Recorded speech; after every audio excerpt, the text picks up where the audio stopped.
欢迎收看涛哥测评。那今天呢，我们一起来玩这款 CSM 版本的假面骑士 Amazon 变身腰带。那这款呢是出自于假面骑士 Amazons 第一季中的造型。实际上呢，万代之前推出过一款 DX 的版本，但是各方面呢都没有办法让人满意。最让玩家所诟病的呢，就是你本身是一部定位于成年人的特摄作品，但是你居然推出一个 DX 的规格，你说你的腰带小的，有几个人能戴得上啊？是不是？所以说这款 CSM 的版本呢，还是万众期待的啊。而且呢，假面骑士 Amazons 因为它是一部定位成人的特摄，它和其他假面骑士作品呢有一个很大的不同，就是该部特摄剧非常下饭，强烈建议边吃饭边看，绝对能够大大提升你的食欲。好了，那么话不多说，我们把里面的配件全部拿出来，一个一个给大家介绍一下吧。那首先可以看到，所有内容物呢就是这些，还算是比较丰富吧。这次呢最大的一个特色就是小优的这个欧米伽面板呢附属了两个，一个呢是普通的，一个是带充血的面板。这两个面板呢，无论你插哪个，其实发出的音效呢都是完全一样的。然后呢，这边是人书 Alpha 还有 Sigma 的面板，它们呢可以看到造型一样，但是涂装是不一样的。然后后面呢，这边是通过不同的触点来触发不同的这种音效的。同时呢，在这款产品里面呢，它可以说的就是这个把手啊都是合金零件，包括前面这个地方和这个部分，所以说这个腰带拿手是很有分量的。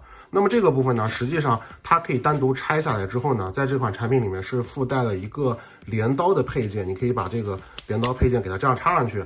整体来说呢，这个镰刀是有涂装，但是这个镰刀是塑料材质的，不过拿上手还是有点分量的。尺寸的话，其实和剧中比起来是有点小的，而且实际上呢，在剧中它是有4种武器的，分别是镰刀、匕首、长矛还有鞭子。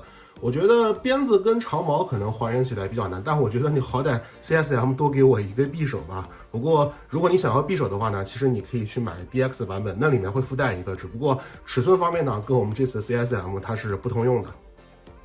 那么这个把手呢，自然是可以给它插到腰带上面的，同时呢，上面的这个面板也是给它这样子可以插回去的。同时呢，可以注意到 CSM 版本呢，相比较于 DX 最大的区别就是它后面这个腰带啊，整体的做工啊，就是这种光泽的黑色塑料，还是挺还原的。然后这里呢，它是有可以自己调节长度的，所以说你完全不用担心会戴不下。这个腰带连我都戴得下，对不对？所以说你们买回来就完全没有这方面的顾虑了啊。然后我们把这两边给它扣起来一下，在这里面呢，还给我们附带了一个腰带的背扣。这个部分也是这种亮面的黑色质感，然后里面呢是魔术贴的结构，给它这样子直接放到后面贴上去就可以了。其实整体来说，这次腰带的做工呢，包括它的尺寸，我觉得和剧中相比呢还是比较接近的。那我们可以拿出 DX 的版本来对比一下，确实，这一比真的就是个弟弟，对吧 ？DX 的版本它不仅没有任何金属零件，而且尺寸呢也要小了很多。所以说，如果说你要追求完美还原剧中大小的话，那么 CSM 的版本呢是你必须要购买的。而且它这个造型确实很还原，在剧中他们就是这样拿在手上嘛，对吧？可能唯一一个不太还原的地方就是，如果你换上人书的这个面板的时候呢，讲道理这玩意儿它应该是一个有战损的状态啊，所以说手艺人可能这个时候会找人去给你重涂一下什么的。然后呢，在剧中的这个闭环，它这次也是有附属的，而且在这里面可以看到是有一些针刺一样的结构，也有给你还原出来，还是挺不错的。搭配上这样子一个带子，带的部分呢是软胶材质，里面呢是这种尼龙的结构，也是可以自由调节长度的。同时呢，这个带子表面也是有这种比较漂亮的银色涂装。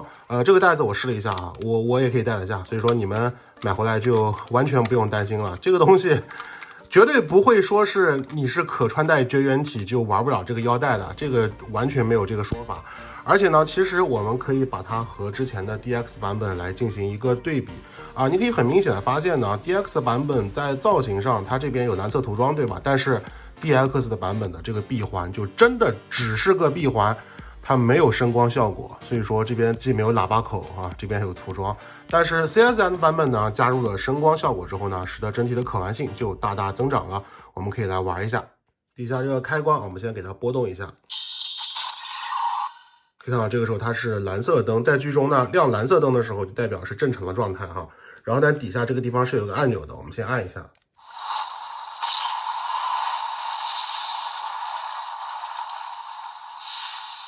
这个是 Amazon 的变身音效，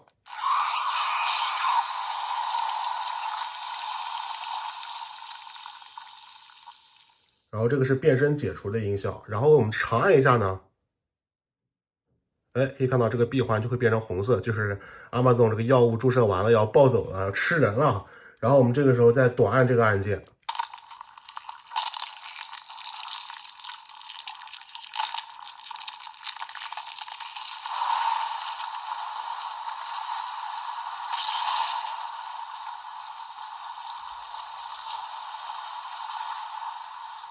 这个是敌对 Amazon 变身的音效，就是他们驱逐班驱逐的那些，然后再按一下，就是一个变身解除的音效。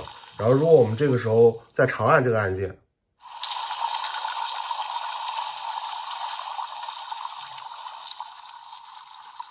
它会有一个敌对 Amazon 的消灭的音效。可以说整体来讲，这个音效在这个模式下就这么多，还是挺好玩的。同时呢，它还有一个台词模式啊。如果我们长按底下这个按键，然后我们再拨动这个开关，哎，可以注意到这个时候呢，它的双眼其实是不会亮起灯光的。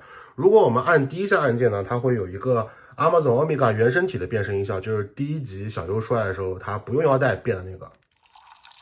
当然，这个声音比较长，我们待会儿再听啊。我们再短按一下按键，触发这个变身解除音效。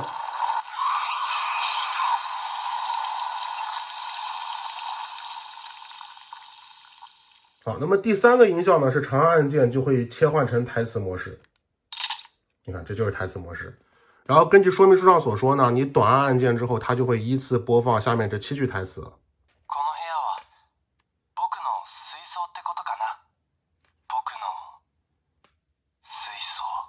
然后第三个呢，其实就是有小优自己的台词，再加上这个欧米伽原生体的变身音效，这个声音特别长啊，我们来听一下。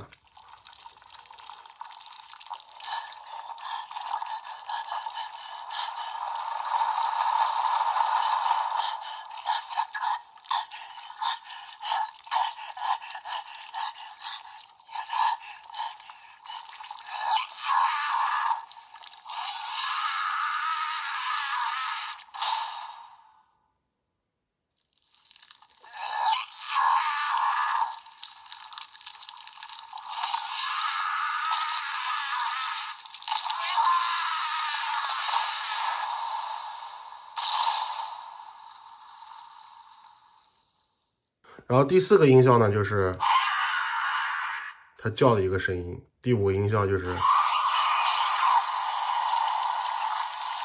变身解除的声音。后面2个我们就不听了，时间所限。所以总的来说，这个闭环本身的可玩性绝对要比 DX 好很多。我觉得哪怕你单收一个闭环都是很好玩的。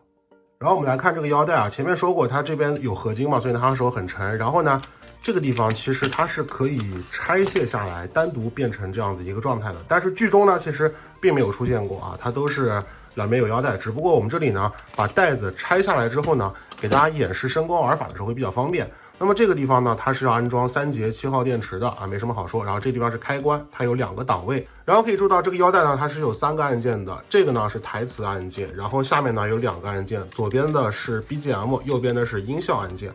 我们呢来拨动一下这个开关，可以看到它这个音效呢是把腰带装到身上的那个样子。那值得注意的是，之前 DX 版本呢，如果你把这个面板给它插进去，它是会有一个变身的带基音的，但这个 CSM 版本呢，你把这个面板给它插进去，其实并不会触发任何的音效。但是变身带基音呢，其实并没有阉割，我们后面呢会给大家慢慢详解的。那前面也说过，不管你插2个面板中的任意一个，触发的音效都是一样的。所以说我们这里呢会以比较有特色的充血面板来进行演示欧米伽的一些玩法。首先呢，我们触发一下它的台词。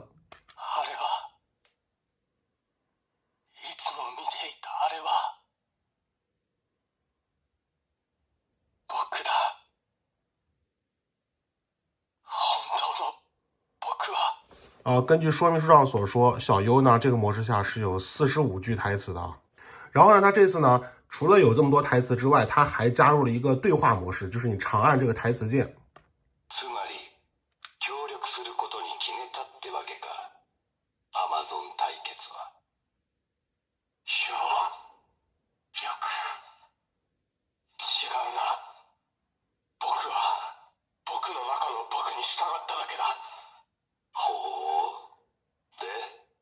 そいつはなんて言ってた？出ろ。そこから出ろ。哎，反正差不多就是这样子，我们不听了啊。它这个台词呢，其实是把已有的台词组合起来，比如说阿尔法的第10句台词，欧米伽第3句台词，阿尔法第11句台词，然后叭叭叭这样子。包括呢，阿尔法还有西格玛呢，他们都有这样的玩法。所以说，这种对话模式呢，其实如果你很熟悉剧中的话，真的会给你一种非常代入，感觉像是自己真的在看剧一样的感觉啊。那这次呢，它一共是收录了以下4首 BGM， 它并没有收录剧场版的那个 BGM 啊，比较可惜。我们来听一下啊。好，第2首，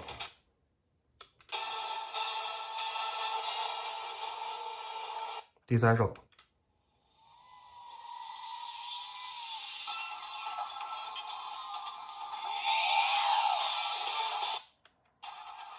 第4首。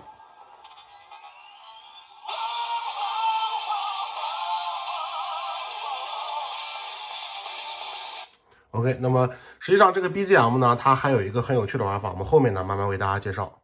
那如果是原作的观众的话呢，应该知道他们在变身的时候呢，都会大喊哦 Amazon 啊这样子的话。但如果你喊不出那个味儿怎么办呢？没关系，这个时候呢，音效按钮的作用就派上用场了。我们可以看到在说明书上呢显示，如果说你按第1下，它会有一个腰带装着音。然后如果你这个时候按第2下呢，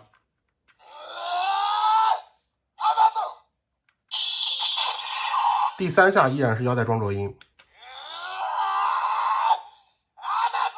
可以很明显听到这2句 Amazon 它们是不一样的，因为呢第4次你按下去的时候，它还原的是剧中第1集第13话那个 Amazon， 可以说它这里面收纳的音效真的是很长很全，而且刚才不是说过吗 ？CSM 版本插上面板之后呢，它并没有变声带基因，但实际上呢，它并没有阉割掉，你只需要长按这个音效按钮。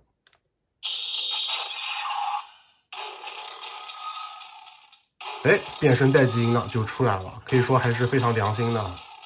然后刚才说过呢，这个 BGM 键其实也是可以选择在变身完成之后播放一个对应的 BGM。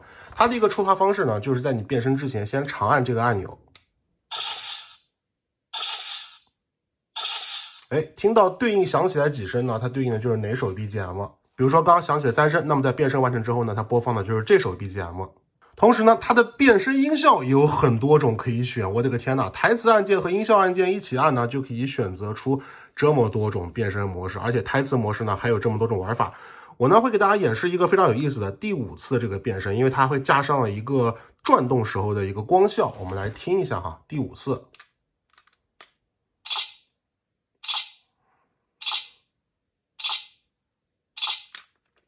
好，那么下面呢就是一次非常完美的变身了啊！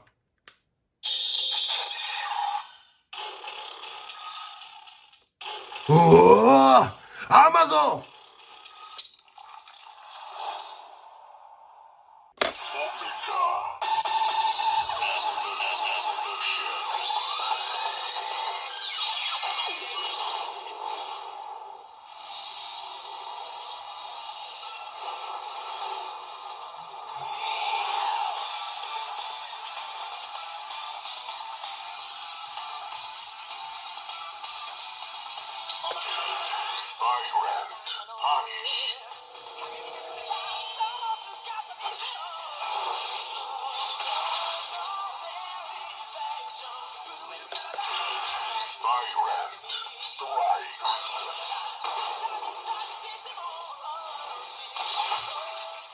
怎么样？这个时候是不是特别有代入感呢？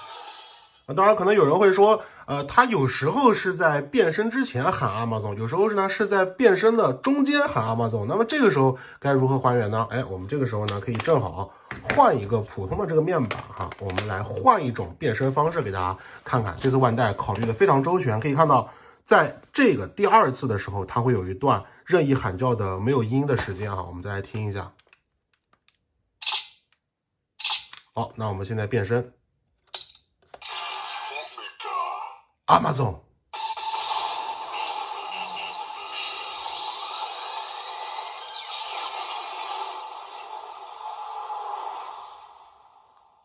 怎么样？可以说连变身音效都有这么多，而且最让人感到意外的是，它居然连 DX 版本的变身音效都给你还原出来。所以说什么意思呢？就是说买了这玩意儿 ，DX 呢，真的就完全没有必要考虑了。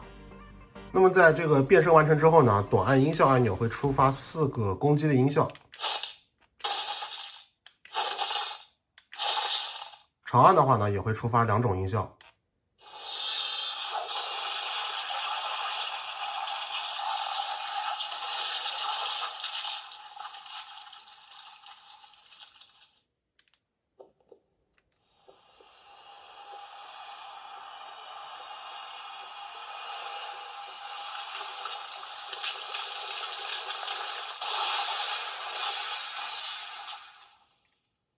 然后呢，如果转动它这个把手的话，会触发2种必杀音。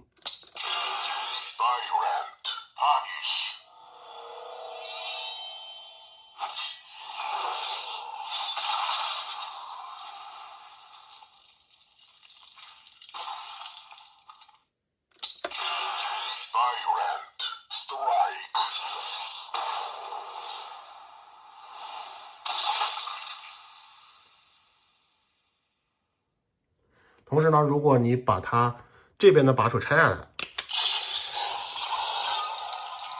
它会有一个把武器抽出来那种生成的音效。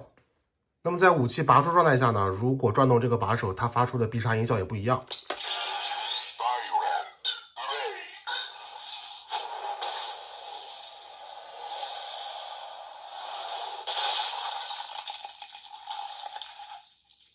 而且你可以很明显听出，就是它在 Violent Break 这个音效之后呢，还加入一段武器的攻击音效。没错，实际上呢 ，CSM 虽然说并没有附属它的长矛啊、鞭子、匕首这些部件，但是呢，这些武器的攻击音效它都是有给你还原出来的。那比如说，我们先短按一下，这个是它镰刀的攻击音效，我们长按一下，就切换到了长矛的攻击音效，再长按一下。这个是鞭子的攻击音效，再长按一下。这个是匕首的攻击音效，我们放个必杀看一下。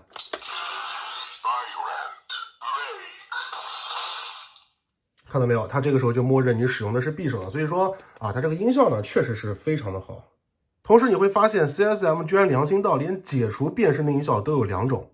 那么台词键和音效键一起按呢，是用自己的意志解除变身。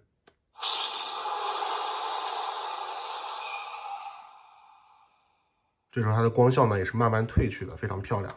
然后如果是 BGM 按键和音效按键一起按呢，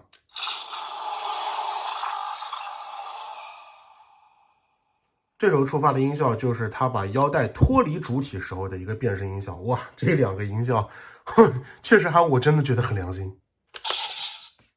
那么以上呢就是这个 Omega 面板在普通模式下的一个全部的玩法了。那么下面呢，我们来换上人书的面板。但是呢，换上人书面板的时候呢，我觉得有必要给大家用人书的面板来演示一下它另外一种，也就是台词的玩法。可以注意到，如果你拨到这个按键的时候呢，它就会有一个角色的那个扮演者他说出来的这个 Amazon 的音效。如果你是看，这就是他们2个的音效区别。那包括如果这个时候我换上是小优的面板，看到没有？波动到这个台词音效的时候呢，就会有他自己大喊 Amazon 的音效了。不过我倒是觉得 CSM 如果可以在换面板的时候能够给我一个音效反馈的话，其实那样子会玩得更带感。那不管你是处于台词模式还是普通模式，它呢都会有这个按这个台词按键触发台词的音效，我们可以来听一下。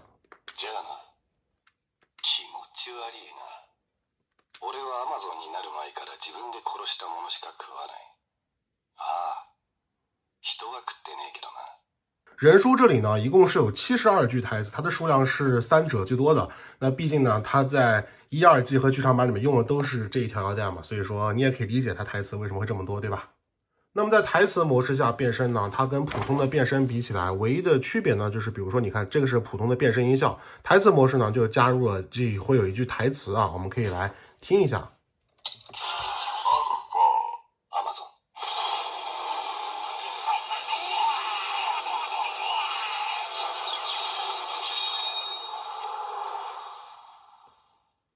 同时呢，这个时候我们也可以选择它的一个变身音效，比如说我想听最终的审判的时候人书的一个变身音效，那么怎么办呢？首先当然是要你解除变身了，然后这个时候呢，再长按这个按键来进行选择。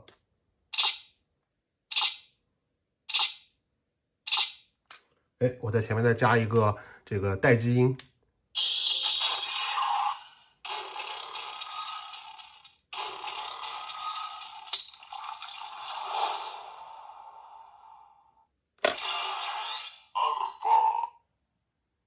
アマゾン。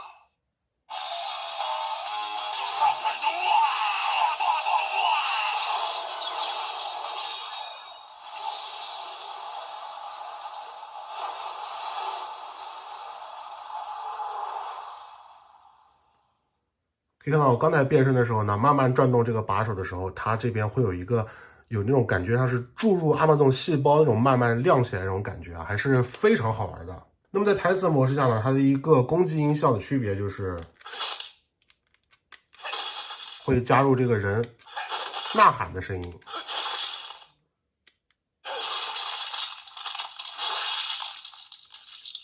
这个是长按的击打必杀音，还有一个。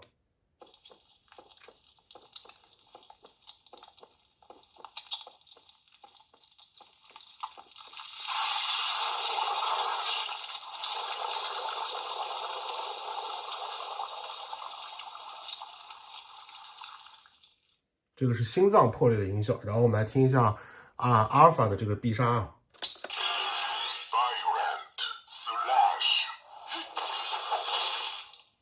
它的一个区别就是在这个台词模式下，它会有个哼啊这样子的一个音效。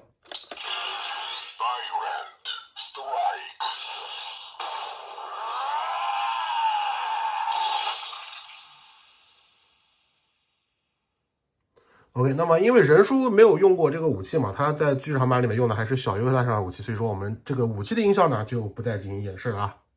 只不过我想多说一句啊，就是之前 DX 版本呢在触发必杀的时候，如果你只转着不松手，它会有一个这种待机音啊。但是 CSM 版本很明显啊，它并没有这样的一个音效设置。这个孰优孰劣就看个人了，反正我觉得我比较喜欢 DX 的这个必杀玩法。然后我们换上这个 Sigma 的面板啊，这样子给它放上去。OK， 然后我们现在呢，首先来看一下它的一个台词。自分で確かめたらどうだ。俺も確かめるために来たので。俺の力を。第二句。その前に、あんたは5手で積む。就他很装逼的那个5招之内将了你，我们来听一下下面几句台词，特别好玩。1、2、3、聞いてはもらった。4、チェック。哎，这个还是很还原的哈。那 Sigma 呢，一共是29句台词，那毕竟他在剧中就登场了几集嘛，那能给这么多台词，我觉得也可以了。然后我们来简单听一下他的这个变身前的这种音效的玩法。就是这样子。然后长按的话，也是一样哈。我们来在台词模式下变身。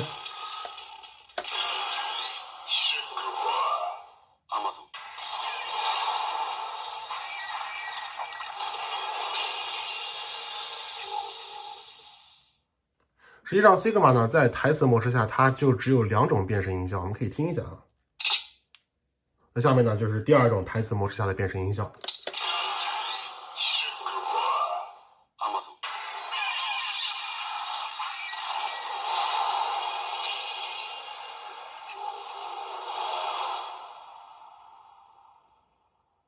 然后来听一下 Sigma 的攻击音效。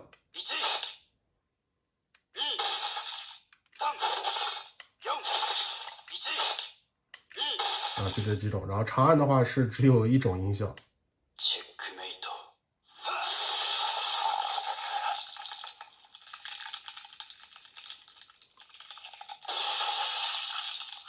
这应该是把小优身体打穿的那次啊，然后听一下他的必杀。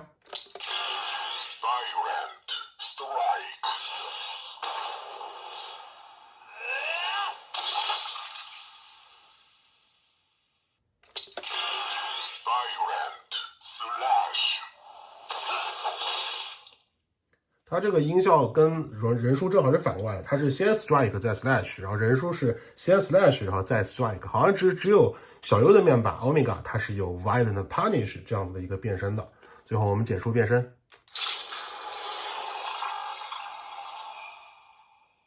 OK， 那么到这里呢，这条 CSM Amazon 的腰带就给大家简单介绍了一遍，可以看出它的玩法真的是超级无敌的丰富，音效呢也是非常的良心啊，我个人呢是强烈推荐入手的，更别说它现在的现货价格呢，比起当初的预定价其实还跌了一点，所以说我觉得这款产品的性价比呢也是非常的不错，1600多买一个这样子腰带回来呢，绝对是很超值了。